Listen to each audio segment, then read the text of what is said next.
اللهم محمد في جميع أفعاله ومحمد اللهم صل عليه مع صحبه وآله صلاة تكون لك رضاء ولحقه أداء. أما بعد، رسول صلى الله عليه وآله وسلم د سیرت 28مه برخه. په تیره برخه کې مو بیان تر دې ځایه پورې رسولی و چې مکې مکرمې ته د مدینې شریفه 6 نفره راغلل او هغو اول واري د مدینې شریفې د خلکو څخه ایمان قبول کړی. نو د بیاست د 11 کال د حج په موسم کې چې د 1400 میلادي کال د جولای د میاشتې سره برابر و، اسلامي دعوت په دې وخت کې ډېر ښه تخم لاسته راوړ چې دغه تخم ډېر ژر په لوی ونو او درختو بدل شو چې د دغو ونو په سایه کې مسلمانانو ژوند کوي. د هغه ډېر اوږدو ظلمو او طغیانو څخه او د ګرمو لمبو څخه په دې ځای کې وساتل شول.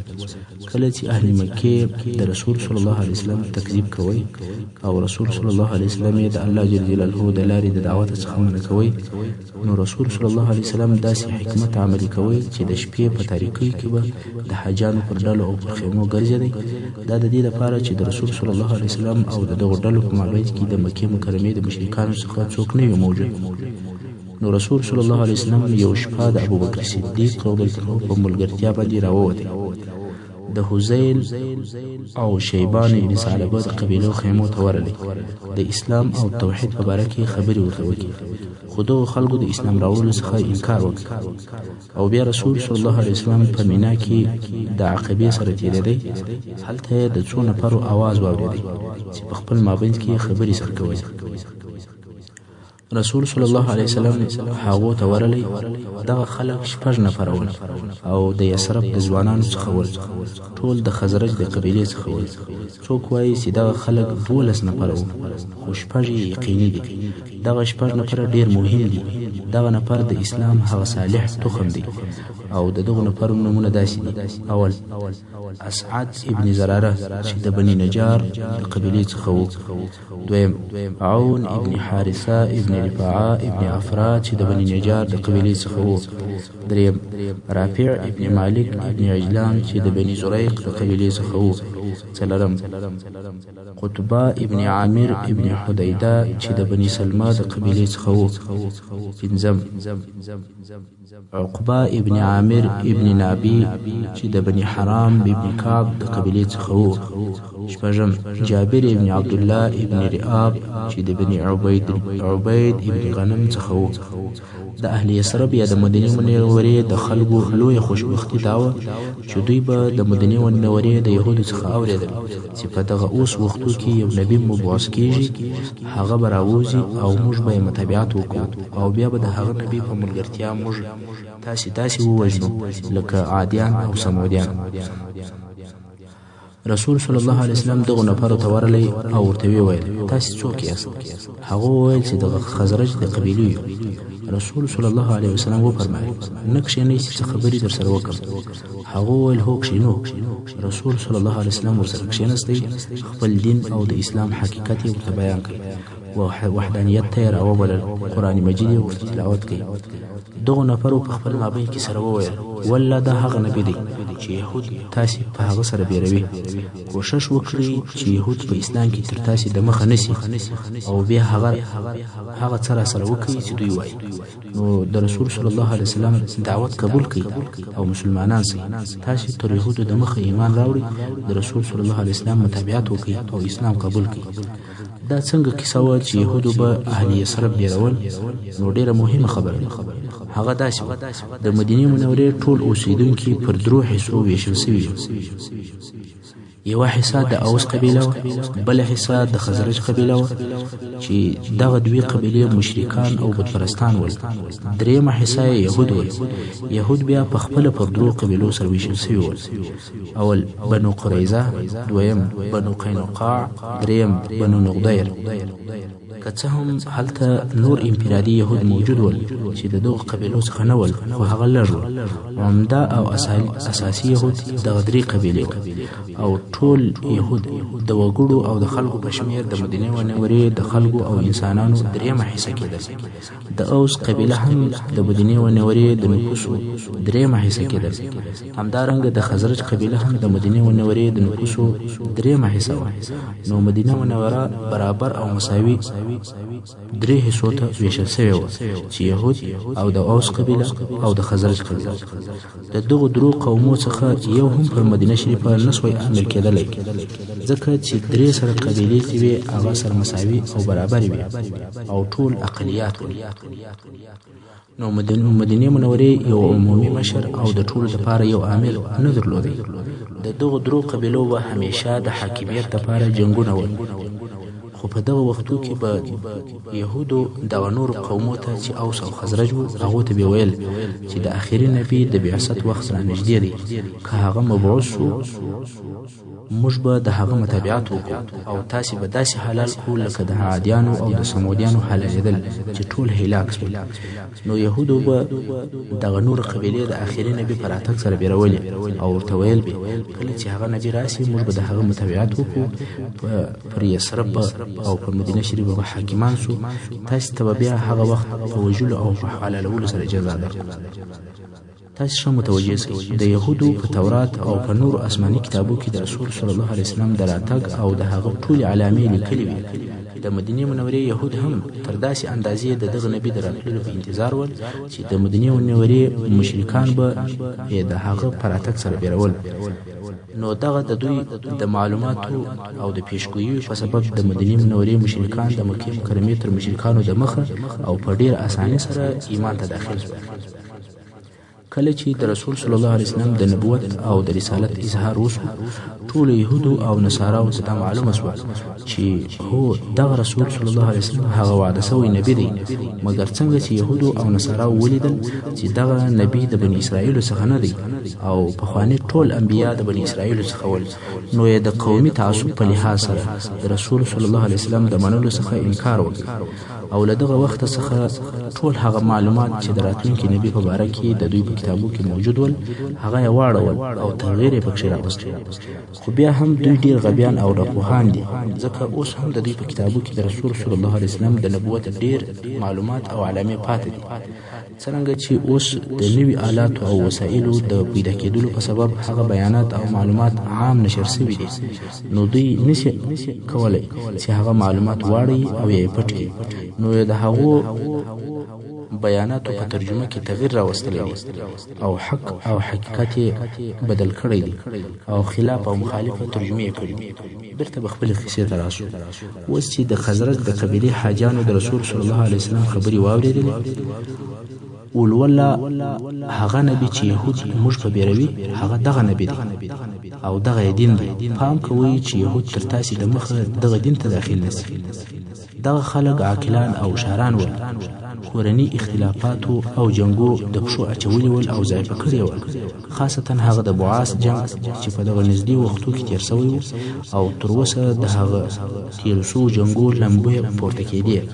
نو دا یې امید و چې رسول صلی الله علیه وسلم د دین او د دعوت خبرې به د دوی دپاره د صلح او د ارامۍ ژوند راولي. نو دغه د خزرج د قبیلې خلکو رسول صلی الله علیه وسلم ته وویل موږ تر شا داسې قوم پرې ایښی دی چې د هیڅ قوم په مابینځ کې به دونه شر او عداوت نه وي موجود لکه زموږ د قوم په مابینځ کې چې دی، او دا مو امید دی چې الله جل جلاله به پر تا باندې سره راټول کړي او سره یو ځای به کړي. موږ چې ولاړ شو خپل قوم به هم ستا دین ته راوبولو او ستا د دین دغه احکام چې موږ قبول کړل پر دوی به هم عرض کړو. که الله جل جلاله دوی پر تا راټول کړل نو به په موږ کې هیڅوک تر تا عزتمند نه وي. بیا نو رسول صلی الله علیه وسلم د اسلام احکام او قرآن مجید ور وښول. کله چې دغه خلک مدینې منورې ته تلل نو د ځان سره د اسلام رسالت ورسره یوړ او هلته د اسلام په نشرولو باندې شروع وکړ. په مدینه منوره کې د انصارو د کورو څخه داسې کور نه شو پاتې چې هلته د رسول صلی الله علیه وسلم خبرې نه کېږي. اوس نو مدینه منوره پر دغه خپل حال پرېږده چې د اسلام معطر شمال او خوشبویه نسیم پکښې چلیږي. ته بیرته مدینې و مکې مکرمې ته راسې. اوس په مکه مکرمه کې به د اسراء یا د معراج واقعه درته بیان سي. د مخه تر دې چې د واقعې په تفصیل سره شروع شي، اول به د اسراء او د معراج ترجمه درته بیان سي. د علماو په اصطلاح له مکې مکرمې څخه تر بیت المقدس پورې دغه سفر او تللو ته اسراء ویل کیږي، او بیا د دغه ځای څخه تر سدرة المنتهى پورې تګ او سیاحت ته معراج ویل کیږي. او ځینې وختونه که یو هم داسې یاد سي، مثلا یوازې اسراء یا یوازې معراج یاد سي، نو دغه دواړه سفرونه هم ځین مرادېدلی شي. اوس قصې ته متوجه شئ. رسول صلی الله علیه وسلم په داسې مرحله کې ژوند تېروي چې دعوت یې د کامیابۍ او د تکالیفو په مابینځ کې رهي و، او په ډیرو آفاقو کې د امید ضعیفه ستوري ورته ځلېدل چې د اسراء او د معراج واقعه پیښه شوه. الله جل جلاله په دغه واقعه سره خپل رسول صلی الله علیه وسلم معزز او مکرم کوي، او زړه ورمنور کوي، او زړه په آرام شو. د معراج د وخت او د تاریخ په تعینولو او په معلومولو کې څو مختلف قولونه شته. اول، څوک وایي چې د اسراء او د معراج واقعه د نبوت په اول کال کې وله، چې دغه قول امام تبری رحمه الله اختیار کړی. دویم، څوک وایي چې دغه واقعه تر بعثت 15 کاله وروسته و، چې امام نووي او امام قرطبي دې قول ته ترجیح ورکړی. دریم، څوک وایي چې اسراء او معراج د بعثت د 10 کال د رجب په میاشت کې وو، چې دا قول امام علامه منصور پوری اختیار کړی دی. څلورم، څوک وایي چې د معراج واقعه 14 میاشتې تر هجرت د مخه وه. پنځم، څوک وایي چې 1 کال او 2 میاشتې تر هجرت د مخه وه. شپږم، څوک وایي چې تر هجرت 1 کال د مخه وه. اول درې قوله خو په دې سبب نه دي صحیح چې خدیجه رضی الله عنها د بعثت د 10 کال د روژې په میاشت کې وفات شو، او د دې رضی الله عنها وفات د مخه تر هغه و چې 5 لمونځونه فرض شي، او په دې کې د علماو هیڅ اختلاف نشته چې 5 لمونځونه د معراج په شپه فرض شوي. نو معلومه خبره ده چې معراج د دې تر وفات او د بعثت تر 10 کال وروسته دی. پاتې شو 3 اخرینی قولونه، د هغو په باره کې داسې دلیل نشته چې یو قول تر هغه نورو راجح او نو فقط د آیات شریف د سیاق څخه دا معلومیږي چې اسراء او معراج ډیر وروسته پیښ شوی. معراج د رسول صلی الله علیه وسلم په ژوند کې ډیره لویه او مهمه واقعه ده. معراج زموږ په دین او اسلام کې لویه او عجیبه تاریخي پیښه ده، او دغه معراج د دې سبب دی چې موږ بیت المقدس ته مقدس وایو، او د بیت المقدس په باره کې د الله جل جلاله دا قول نازل شوی دی چې د سورة بني اسرائیل یا د سورة اسراء په شروع کې الله جل جلاله فرمایي: أعوذ بالله من الشيطان الرجيم. سبحان الذي أسرى بعبده ليلا من المسجد الحرام إلى المسجد الأقصى الذي باركناه حوله لنريه من آياتنا إنه هو السميع البصير. یعنی پاکی د هغه ذات لره چې خپل بنده محمد صلی الله علیه وسلم د شپې په یو حصہ کې له مسجد حرام تر مسجد اقصی پورې بوتي. هغه مسجد اقصی چې موږ د هغه شاوخوا برکتناک کړی ده، چې موږ دغه محمد صلی الله علیه وسلم ته د خپل قدرت ځینې دلایل او علامې وروښیو یا ورښکاره کړو. بېشکه چې دغه الله ښه اورېدونکی او ښه لیدونکی دی. بیت المقدس مبارک مځکه ده. مځکه څنګه مبارکه او مشرفه کیږي؟ شرف او برکت د الله د طرفه وي، الله یې مبارکوي. او په دغه آیات شریف کې الله جل جلاله بیت المقدس ته مبارک ویلی دی او مبارک یې بللی دی، لکه فرمایي: الذي بارکنا حوله، یعنی هغه چې موږ د هغه شاوخوا مبارک کړی ده. همدارنګه الله جل جلاله مکه مکرمه او مدینه منوره هم مبارک کړی ده. نو دغه د معراج په شپه جبرائیل علیه السلام و رسول صلی الله علیه وسلم ته رالی. رسول صلی الله علیه وسلم د کعبې شریفې د حاتم سره بیدو. که څه هم ځینې علما وایي چې اسراء او معراج د ام هاني رضی الله عنها د کور څخه و مګر دا حدیث شریف په بخاری شریف کې صحیح حدیث دی چې رسول صلی الله علیه وسلم د کعبه شریف د حتیم سره بيدو او جبرئیل امین علیه السلام ورته رالی راوي شي چې هغه لوی سفر د معراج او د اسراء سفر شروع کی او د جبرائیل علیه السلام سره یو حیوان ورسره و رسول صلی الله علیه وسلم د دې حیوان په باره کې فرمایي وایي دا حیوان تر خره لوی او تر غاتري یا تر کچري کشنی و دا خو د حیوان د جسم یا د بدن اندازه و مګر تعجب یې په تیزوالي کې و یو غورځېدلې د سترګو د لیدنې په اندازه و سرعت او چابکي تر تصور زیاته و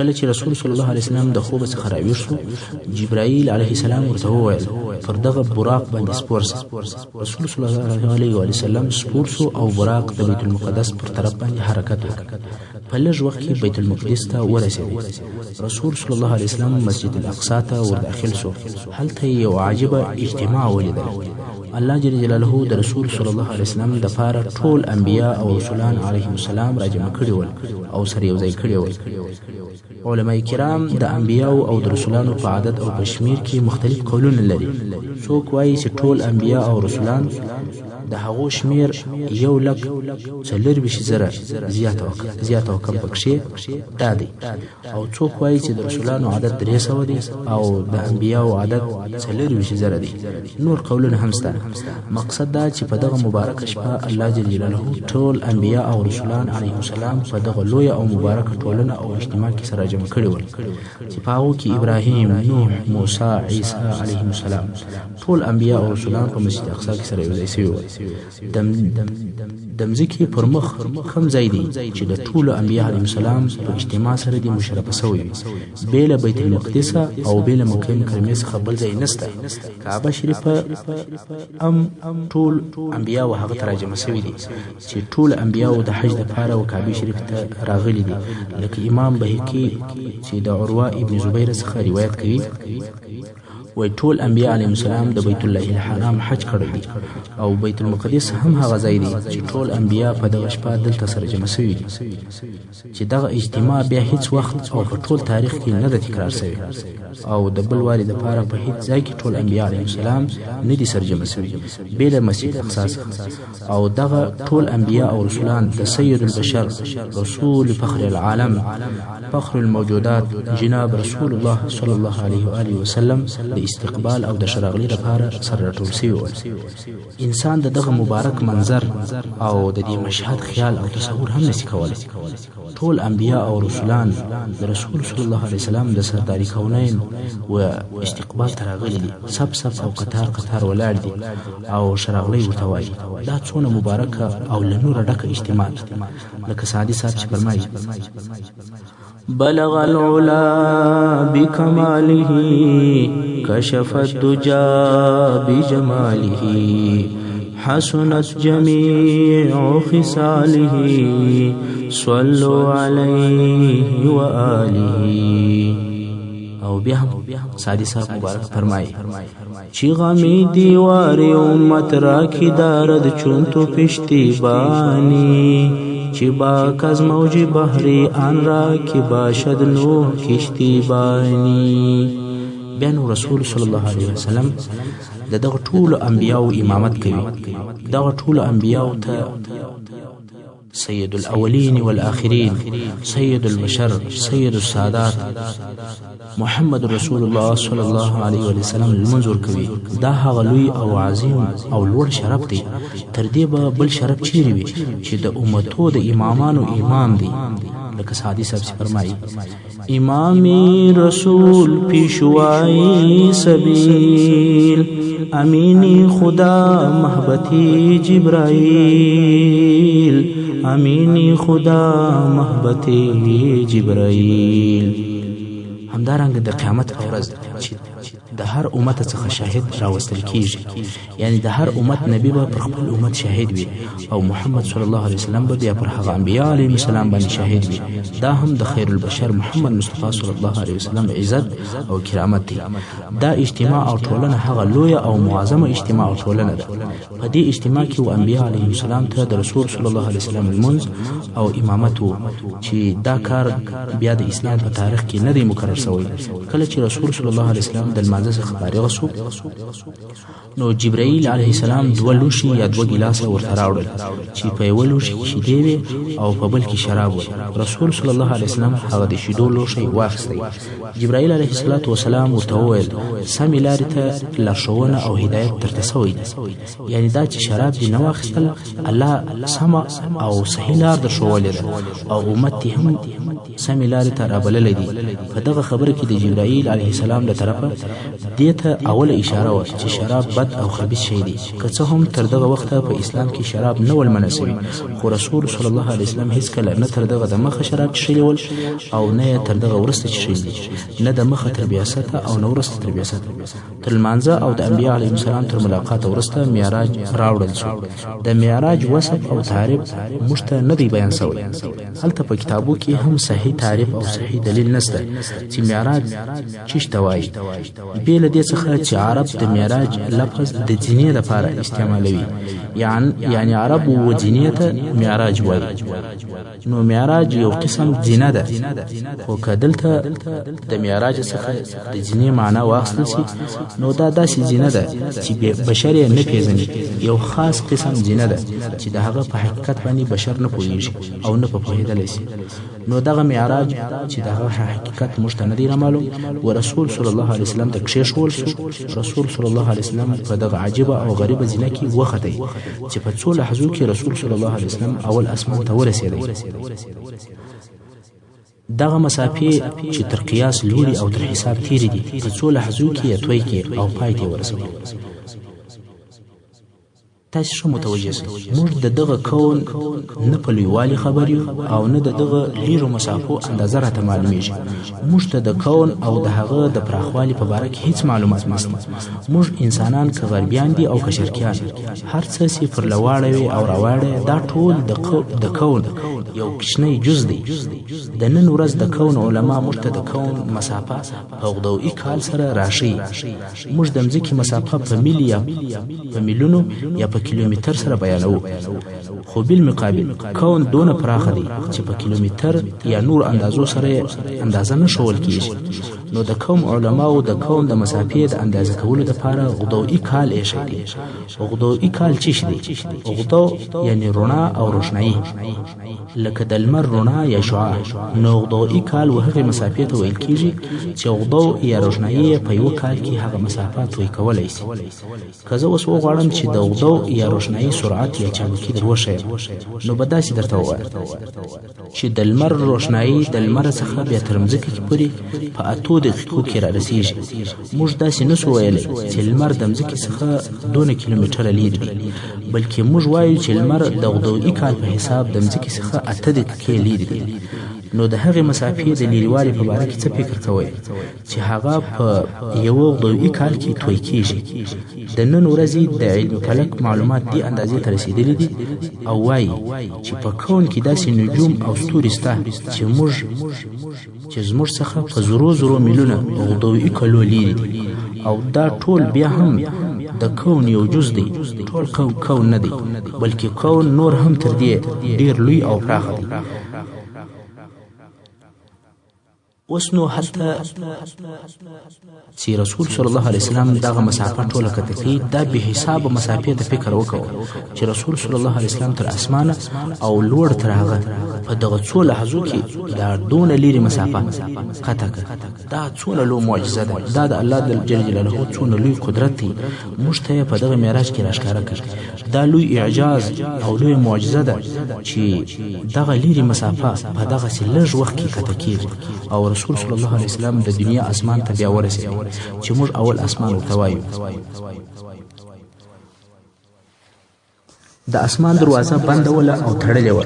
جبرائیل علیه السلام دروازه وټکوله، خو د دروازې هغه چوکیدار او محافظ چې پر دروازه باندې مقرر و هغه ورته وویل چې څوک یې؟ جبرائیل علیه السلام ورته وویل چې زه جبرائیل یم. هغه محافظ ورته وویل چې بل څوک در سره دی؟ ویل هو، محمد رسول الله صلی الله علیه وسلم را سره دی. د دروازې محافظ وویل امر نه دی راته سوی چې بې له رسول صلی الله علیه وسلم څخه بل چاته دروازه ورخلاصه کړم. د اسمان دروازه بنده وه، بل چاته نه خلاصیږي بې له هغه چا چې الله یې اجازه فرمایلی وي، او اجازه هم بې له رسول صلی الله علیه وسلم د بل چا دپاره نه وه سوې. نو دروازه خلاصه سوله. زموږ امام او پیشوا جناب محمد رسول الله صلی الله علیه وسلم اول اسمان ته داخل سو چې د دنیا اسمان ورته ویل کېږي. هلته یې عجب او نادره شان ولیدل، ملایکې ولیدې، انبیا علیهم السلام یې ولیدل او نور شان یې ولیدل.